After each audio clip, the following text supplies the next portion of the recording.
Get this and get it straight. Crime is a sucker's road, and those who travel it wind up in the gut of the prison of the grave. There's no other end, but they never learn. This time it started as a routine search for a rich girl's fiancé, and the trail led to a silent house haunted by a face at the window and blood in an open cedar chest. But before it was over, it became a search for a corpse that wouldn't sit still. From the pen of Raymond Chandler, outstanding author of mystery, comes his most famous character and crime's most deadly enemy, as we present The Adventures of Philip Marlowe.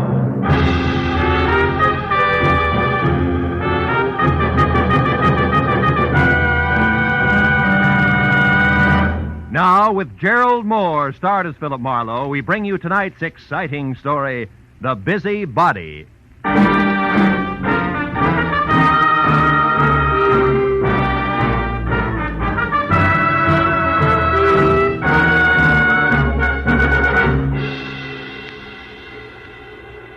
Phone jerked me up off my back and out of the sports page at 9:30 in the evening of an already too long day. On the other end was a warm, feminine voice, edged with the kind of self-assurance that means money, and lots of it. But the words were both hurried and panicky, so after I hung up, I reluctantly waded through the sports section with my feet instead of my eyes and headed for the coffee shop at Franklin and Bronson, where my new client, who had identified herself as Liz Stewart, said she'd be waiting. A pair of blue eyes at a table in the corner measured me from haircut to shoelaces, so I took the cue and walked over. After we introduced ourselves, I was waved into the chair opposite her. She leaned toward me and started with a rush. Mr. Marlowe, I've got to find a man named Dean Howard as soon as possible. Not exactly a new switch. He's my fiancé. We plan to notify my Uncle Hanley of our engagement tonight. Who is Uncle Hanley? Uncle Hanley Stewart of Stewart Aluminum. Okay, go ahead. Dean Howard was to meet me at 7, but he didn't show up. Mm-hmm. And then about 7:45 he called. He started to tell me something that he referred to as a horrible mistake, but before he could get it out, we were cut off. Well, I tried to call him back. Want some coffee?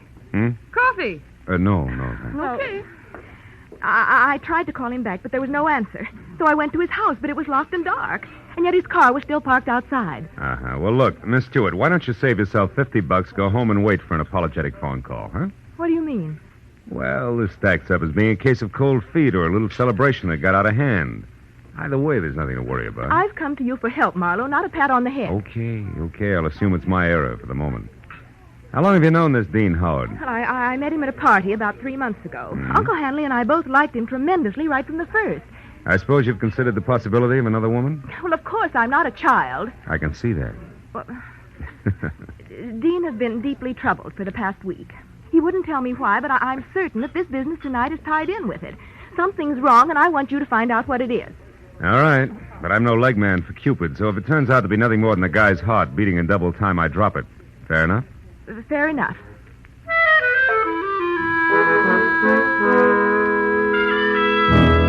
She gave me a short list of posh joints she and Dean Howard sometimes visited, and his address, which was 312 Normandy. She said I could reach her at home, which was 28 Roxbury Drive in Beverly Hills. Well, $50 is $50, so after she left, I spent a handful of nickels checking the list by phone and drew a complete blank. So I drove out Los Feliz to Normandy and found the number, 312. As I walked up to the door and leaned on the bell, I got the feeling that I was being watched. There was no answer, so I tried the door. It was locked. I threw a look over my shoulder as I walked around the side of the house and caught a glimpse of a face in a window next door, just before the curtain was dropped back into place. The back door of 312 was locked, too, I found out, as did the face next door, which was watching me again from one of the rear windows. There was one answer to that, so I went out in the street and up the steps of the house next door and knocked, good and loud. What do you want? My name's Marlowe, lady. I'm a detective. You may be able to help me. A detective? Mm-hmm. Well, come right in, Mr. Marlowe. It's about time's all I have to say. I'm Agatha Lambrigger. What's he been up to? Who?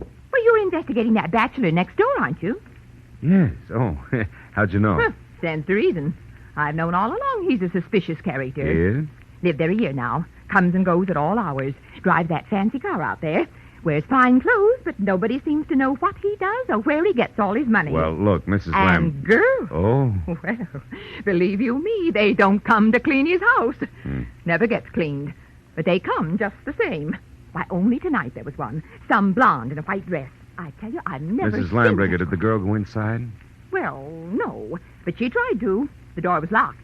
And it's Miss Lambriger. Oh, how stupid of me. Well, tell me, did you notice Mr. Howard come home tonight? Well, I didn't exactly see him come home. But he was over there all right. And not alone either. Is that so? Another girl? No, it was only some man. Oh. But it still bears out what I've been saying. Because I just happened to glance out of my window at this one here across from that one of his, you see. Yes, sir. Well, a light was on over there. And I could look straight down the hallway. And do you know what? What? Those two grown men were roughhousing like a pair of hoodlums in that hall. Wrestling they were, like ordinary ruffians. I tell you, I never saw the like. I got a good look at him, and I'd certainly know him if I saw him again. Well, how'd the fight come out? Fight? Yeah. What the... Oh, the fight. Well, I can't say about that. My phone rang. It was Lenore Crowley. She simply talks her ear off you when she gets does. started. So when I finally got back to the window, when I happened to look out again, it was dark over there. So I never did find out what actually happened. But Yes, I well, think thanks that very much for your help. I really must run. Oh, and another thing. The noise and the drinking that's gone on in that house. Why, you wouldn't believe it. Oh, you're leaving? As soon as possible, yeah. But you still haven't told me what he's up to. Well, I'm not at liberty to do that. Oh, well, that's a shame. Yeah. Well, I'll be here all the time, you know, and I'll certainly keep an eye on that house. Oh, I can't tell you how much I appreciate your going to all this trouble just for me. Bonsoir, Miss Lambriger.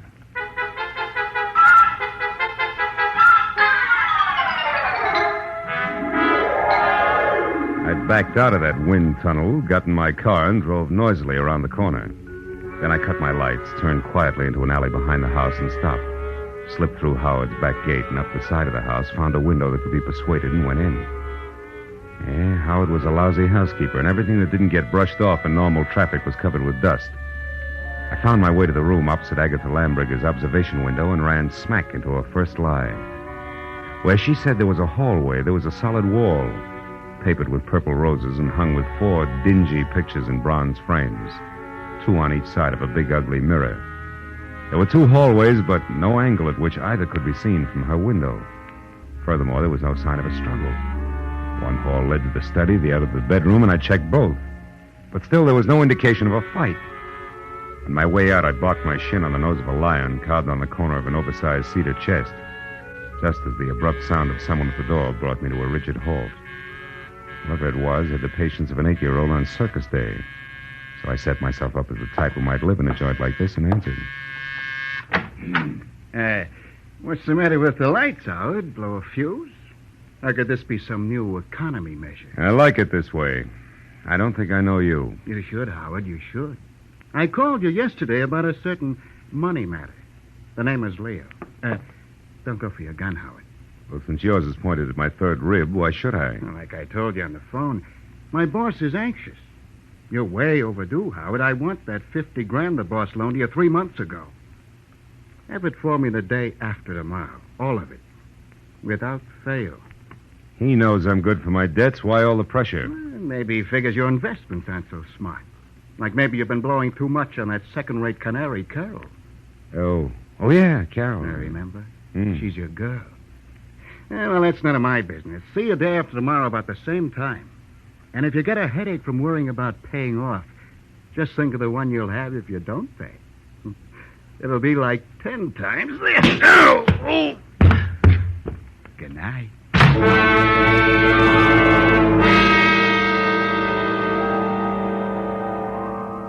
.45 in his hand caught the side of my head, and I went out cold. When I opened my eyes, the room had shrunk until there wasn't enough space left to stretch out in. And the climb to my feet, was as easy as roller skating through a log jam. And it wasn't until I found a match and had a light that I knew why. Somebody had moved me from the front door and crammed me into a broom closet like a bag of wet wash.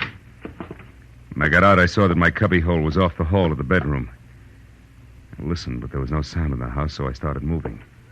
But stopped when I noticed something else. The big cedar chest with carved lions on the corners that had been closed before now was standing open. I struck another match. Inside on the bottom was a thick red puddle of blood. Blew out the match and was in the middle of a mental apology to Liz Stewart when it came. I ran for the front door in time to see Agatha charge out of the driveway and down the street. Stark terror twisting her face. Help! Help! Hey, Miss Lambriger, hold it! Oh, Mr. What is it? What happened? I saw him, Mr. Marlowe. I saw him. Out by the alley near the hedge. He's dead, Mr. Marlowe. Dead in my backyard. All right. Now take it easy, Agatha. Who was it? He's there now, lying on his back close to the hedge, and he's dead. What'll we do? Come on, we'll have a look. You can show me where he is. Well, all right. He's right back here. I happened to look out my rear window, and I saw something move. The dogs had been getting in my pansies lately, and I thought this was another. So I came out to chase him away. That's when I saw the body. It's right back here. It's gone. Mm-hmm. Now, look, Miss Lambriger, I've got a headache. I'm getting a little tired of this. You saw a body here just like you saw a fight in a hallway from your window. You're so anxious to be in the middle of things, you'd make up any kind of a story. No, I'm not. No, I'm not. I saw that fight, and I saw Dean Howard's body, too. It was here, I tell you. Where? Show me exactly. Well, right about there, I'd say. Oh, sure. And I suppose it... Hey, wait a minute. Yeah. My apologies, baby. There is something here. Could be blood. Here's 2 dimes and a bar receipt from the tulip room on the strip. Oh, good heavens. What'll you do now? Raid the place? You can use my phone. Thanks, but until we know where the body is, we better play it cagey. Now, let's keep this a secret between us. That'll take a lot of courage, I know, but I can trust you, can't I? I won't open my mouth to a soul, Mr. Well, Marlowe. that's great. That's splendid. Now, you better go inside and stay there until you hear from me. Who knows? You may yet be a heroine, Miss Lambriger.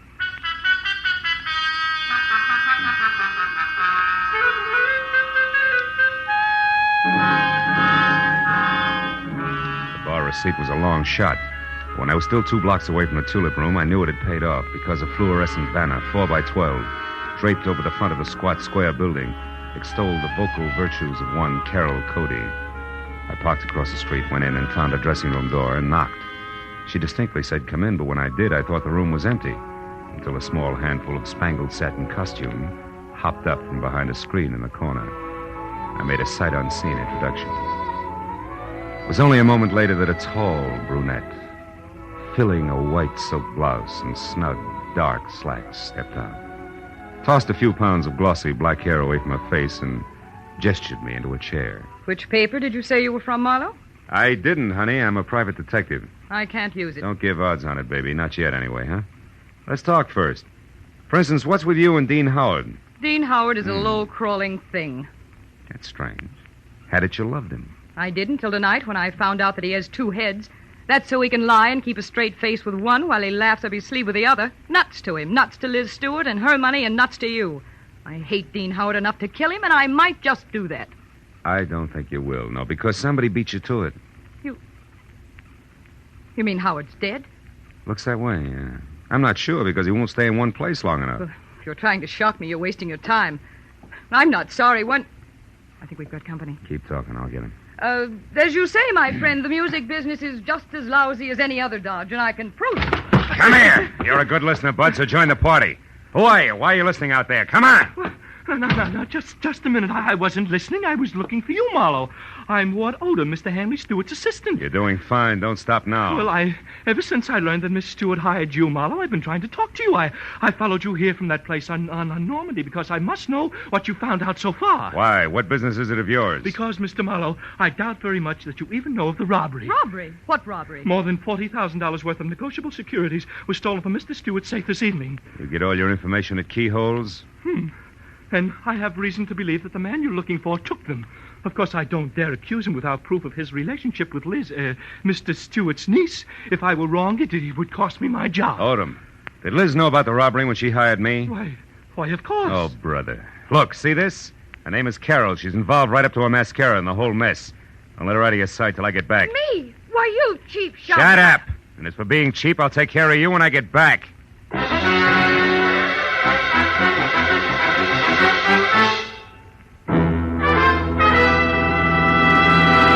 In just a moment, the second act of Philip Marlowe. But first, 3 gentlemen with highly varying but equally effective approaches to dealing with crime entertain you with their deeds of daring on CBS every Sunday. Jethro Dumont, alias the Green Llama, Police Commissioner Bill Grant of Call the Police, and Dashiell Hammett's Sam Spade. These 3 sterling gentlemen all make their appearances tomorrow on most of these same CBS network stations. And now with our star, Gerald Moore, we return to the second act of Philip Marlowe and tonight's story, The Busy Body.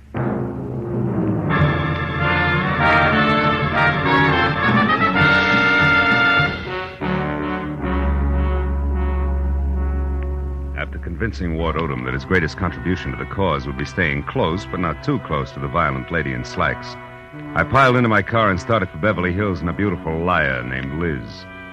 I didn't stop until I was at number 28 Roxbury Drive, out of my car and walking fast up the semicircle of gravel driveway that led to the carefully antique front door. But then, for two good reasons, I stopped again. The first, a squad car parked ahead of me that said everybody except Marlowe knew all about the bonds Mr. Hanley Stewart could no longer call his own. The second reason, and more important, was my client, Liz Stewart, sneaking out of a side door and hurrying toward a gray coupe.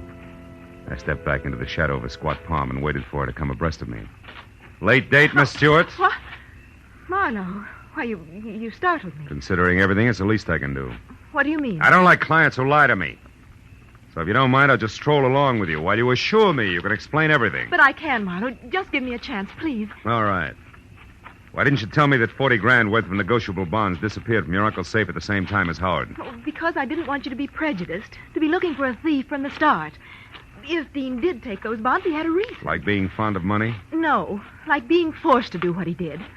All right, let's say he was forced. What then? Well, then I wanted to help him, to get to him before the police. They'd arrest him in a minute. And you, on the other hand, would get the bonds back to your uncle, convince him it was all a mistake, and talk him out of telling the law, huh? And with your own dough, you would help Howard out of the spot he was in. Is that it? Yes. But you haven't proved that Dean took the bonds. No, I haven't. Could have been anyone who knew the combination of the library safe. Which includes how many? Aside from Uncle Han and myself, just the family lawyer and Mr. Odom. Yeah, what about Odom? Could he have done it, Liz? No, I don't think so, as much as I dislike him. You see, Marlowe, for years, Odom's been very close to Uncle Han. He's had 1,000 opportunities to steal if he wanted to. Well, like this afternoon, for instance. He had $10,000 worth of the bonds with him today. What was he doing with all that dough? Paying gas bills? He was going to sell them for my uncle. But the transaction fell through, so he brought them back to the house and put them back in the safe. Anyway, Marlowe, I don't think he'd have the courage to steal. I know what you mean. I've already met Mr. Odom. When? Oh, about a half hour ago. In a nightclub called the Tulip Room.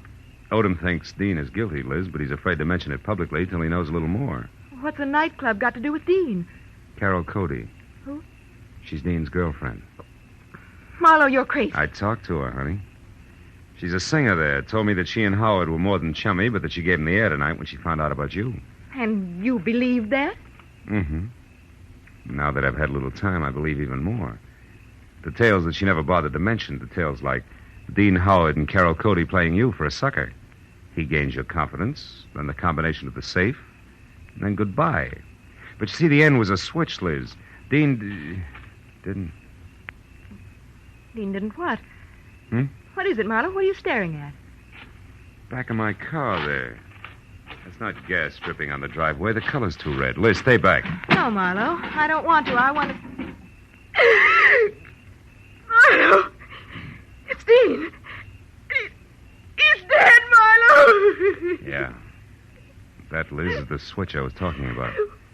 I think Dean Howard not only crossed you, but Carol Cody as well. She did it! She killed him! She killed him because she... All right. Now, listen. Get inside. Tell the police about this. Do you hear me? But first, give me a 5-minute lead. I'll take your car. I want to get to Carol Cody before the law does.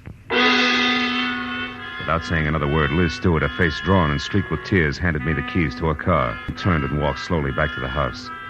I took one long look at the blood-soaked shirt front on the body I had been a step behind all night, then got into Liz's car and pointed it back toward the Tulip Room. 20 minutes later, when my knock on the locked dressing room door brought no answer, I had kicked my way in. Alone and half-conscious in the middle of the floor was Ward Odom, the man I'd assigned to stand sentry over the brunette. Oh, Marlowe, she tricked me. Asked for a cigarette, and I went to light it. She swung.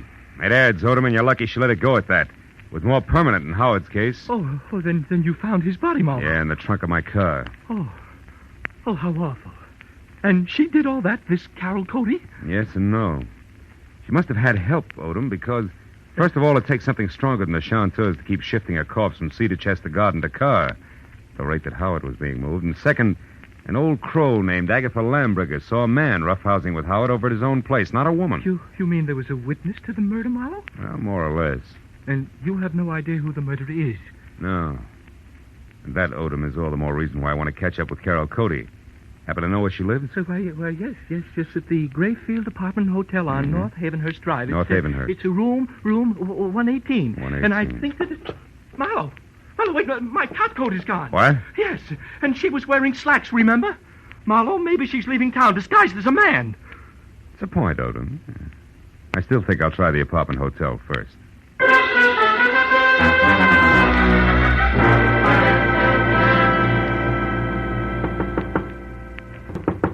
Come in, the door's open.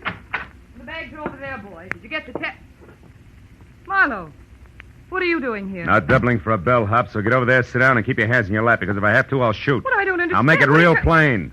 I think you murdered Dean Howard because he double-crossed you after he emptied Hanley Stewart's safe. And I think you're out of your mind. Which brings us to a position called stalemate, and that in turn makes this a good time to call the cops. I didn't kill Dean. I swear I didn't. Oh, listen to me. What you said about Dean double-crossing me after he stole the bonds is true, but not the way you think it is. Second verse. He didn't want to just cut me out of my share, Marlowe. He wanted to return all the bonds intact. He really fell in love with Liz Stewart and decided to play all-American boy. You mean he decided to call it all off after he'd stolen the bonds? Yes, Marlowe. That was the reason we argued tonight. Well, it's a stronger reason than one I already had for your committing murder. Baby, you wanted that money bad. No, you're wrong. Come back here. Why did you belt Odom and run? And don't bother denying that you did, because I just left him. And he's minus good health and that top coat over there. So if you think I that you... can explain that.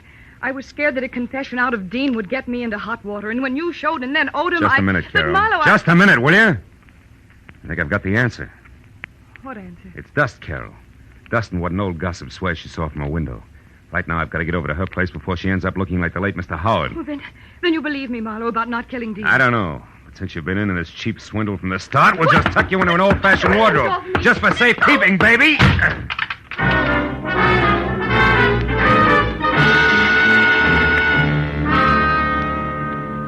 Outside in Liz's car, I slammed my foot down hard against the accelerator and didn't ease up until I screeched to a stop, away from 310 North Normandy, where I knew murder was scheduled to happen again. I was next to a pair of half-open French doors through which I could see Agatha Lambricker sitting erect in a straight-back chair. I was happy that I hadn't taken any longer in getting there. I was also happy that the man standing opposite her, gun in hand, the man who had murdered Dean Howard, had his back to me. I got a firm grip on the .38 in my hand. You've been so nosy, Miss Lambricker. And it's too bad that Marlowe had to let me know you've been a witness when I killed Dean Howard. A roughhouse, I think you called it. A roughhouse is what I thought at the time.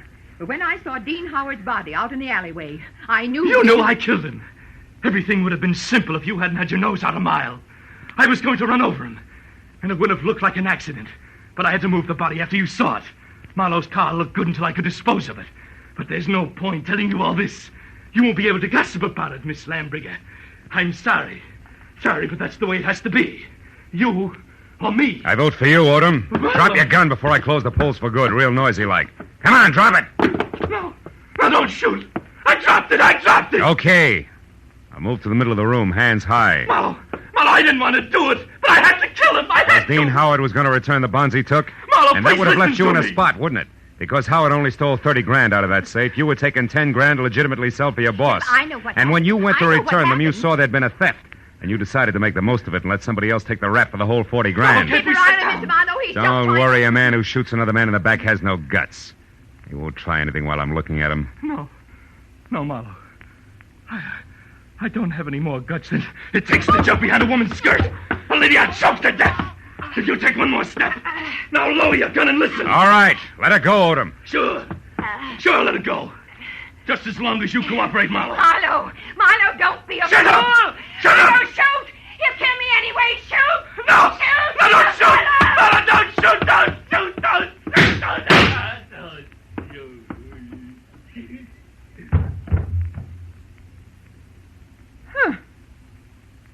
You were right, Marlowe. No guts.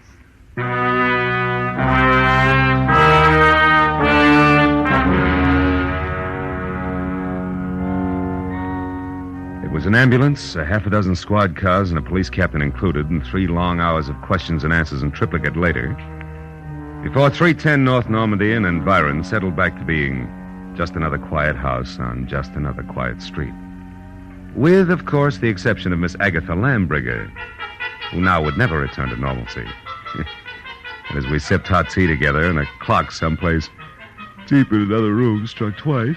Now, Philip, so I'm sure I had this She was right. still going strong. Dean Howard owed money, so he and that worthless singer decided that he should get friendly with your wealthy client and then at the propitious moment rob her uncle, correct? Correct, yeah. But what I don't understand is how you knew it was that awful man Odom. Well, there were two things, honey. His anxiety to get me to Carol, together with a streak of dust the length of Odom's topcoat sleeve, all added up to a hunch. That, Philip, I don't understand. Well, you got to take them in reverse order.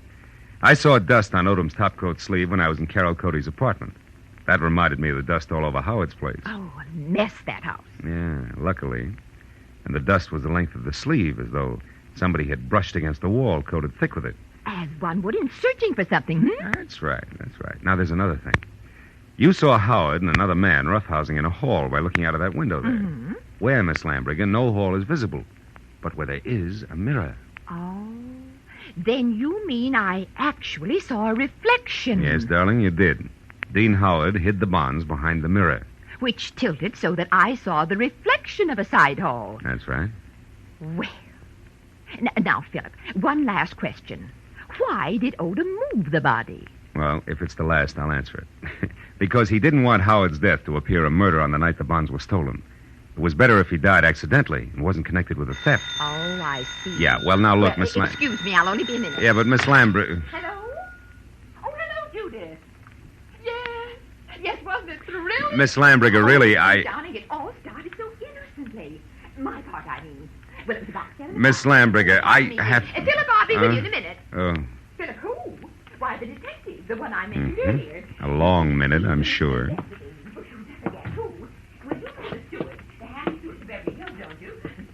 Well, anyhow, the handy need is steward. Well, how do you follow in the first place? Goodbye, girl.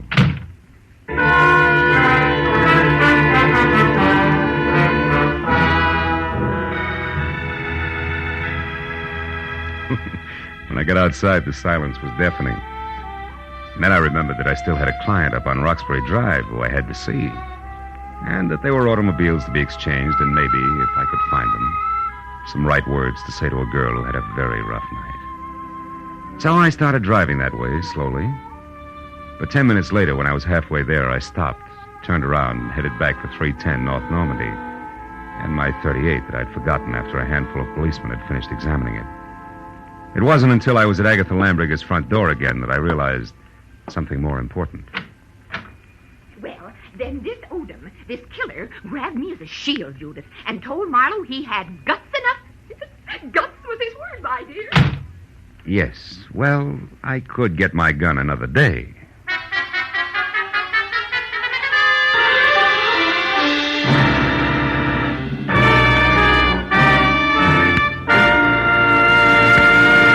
The Adventures of Philip Marlowe, bringing you Raymond Chandler's most famous character and star, Gerald Moore, and are produced and directed by Norman MacDonald.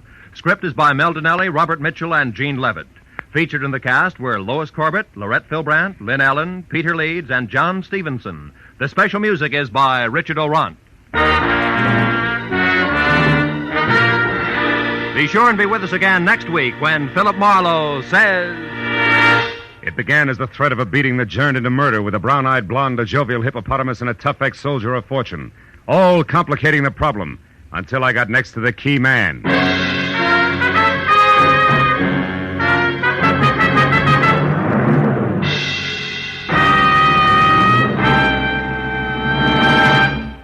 Will you be listening when $51,000 go on the block during Sing It Again tonight?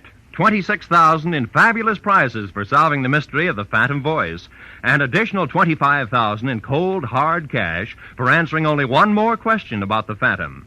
There's many another prize, too, for unriddling the smart, tuneful little riddle songs that keep Sing It Again moving at a terrific clip for the hour that it's on the air.